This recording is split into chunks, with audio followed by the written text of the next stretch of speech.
So what's up mga tropa, meron tayo ngayon ditong Mio Sporty at kakabitan natin to ng mini driving light.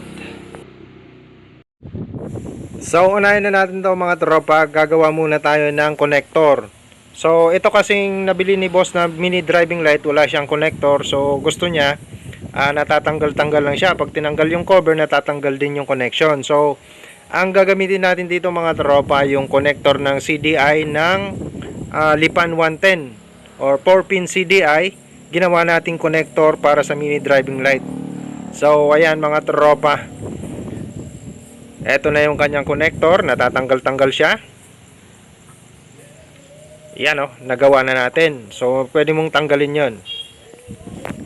Dito naman tayo ngayon mga tropa sa kanyang relay. So kailangan natin mga tropa, pag nagkakabit tayo ng mini driving light or MDL, meron tayong gagamitin dapat na dalawang relay. So ito mga tropa, horn relay to. Marami nang nakakalam nito mga tropa. Actually halos lahat marunong na nito. So itong video na to para lang to dun sa mga bahuguhan na hindi pa marunong. So para sa inyo to mga tropa. So dito mga tropa, pinagkabit natin o pinagsama natin sa dalawang relay yung number 30 at dalawang number 30 at dalawang number 85. So, yung pinagsama natin lang dyan mga tropa, dalawang number 30 at dalawang number 85 sa ating relay.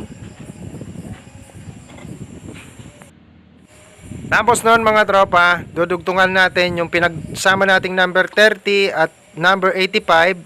Dudugtungan natin yan ng mahabang wire papunta doon sa kanyang battery.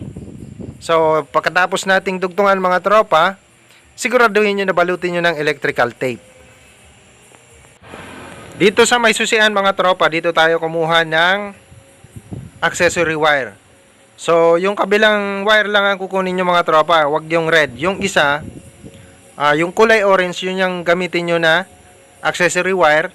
Tapos, i-connect yan natin doon sa kulay blue ng 3-way switch. Yan mga tropa. Kasi yung kulay blue mga tropa, siya yung common wire ng ating switch.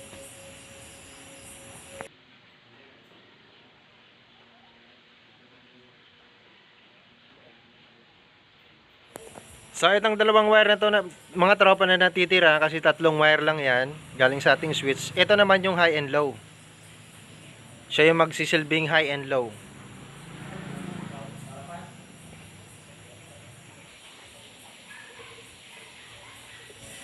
Ito yung mga tropa, yung dalawang natirang wire sa ating switch.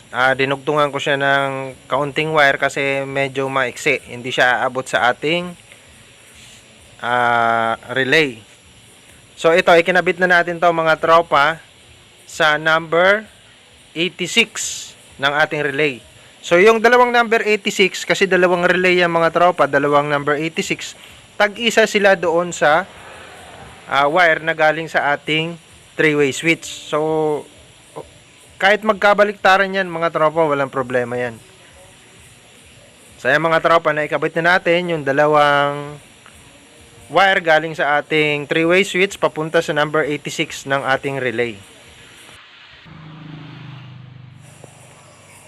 So dito naman tayo mga tropa, nagkabit tayo ng body ground.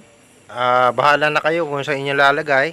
So dito naglagay ako ng wire na ito yung body ground,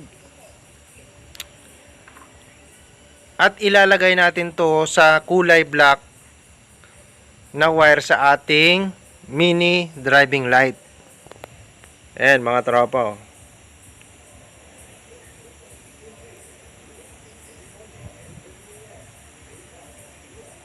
Kung mapansin nyo mga tropa, yung wire kulay green, kasi dinugtungan ko na lang ng wire yan. Pero galing sa MDL natin, kulay black yan mga tropa.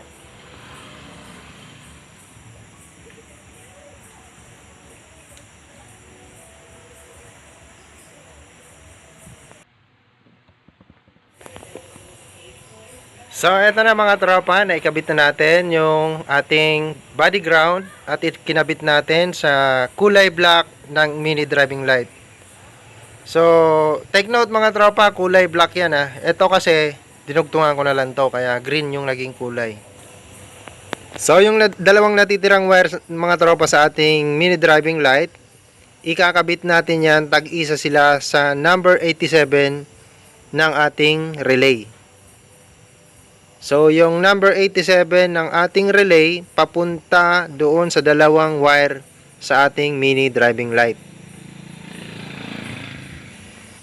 So ayan mga tropa, na ikabit na natin at siguraduhin natin na laging balutin ng electrical tape para iwas tayo sa grounded at shortage.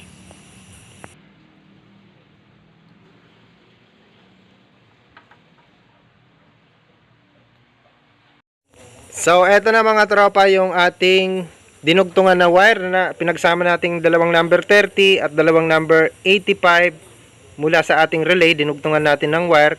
At yung number 30 mga tropa, ikakabit natin yan sa positive, pero siguraduhin nyo na meron kayong fuse. So ito, nilagyan ko na siya ng fuse box at nilagyan ko rin ng I-terminal parehas. And nilagyan ko na rin ng shrinkable tube na kulay red yung positive, at shrinkable tube na kulay green yung negative, para hindi kayo malito mga tropa. So ayan o, lahat yan mga tropa merong I-terminal. So ito na nga mga tropa, naikabit na natin lahat at nabalot na natin ng electrical tape lahat ng wires para iwas tayo sa grounded at shortage. So subukan na natin on yung switch. Yan, yun o, high and low beam, high beam and low beam. Yan mga tropa o, high beam and low beam. So yan, successful ang ating pagkabit ng mini driving light mga tropa.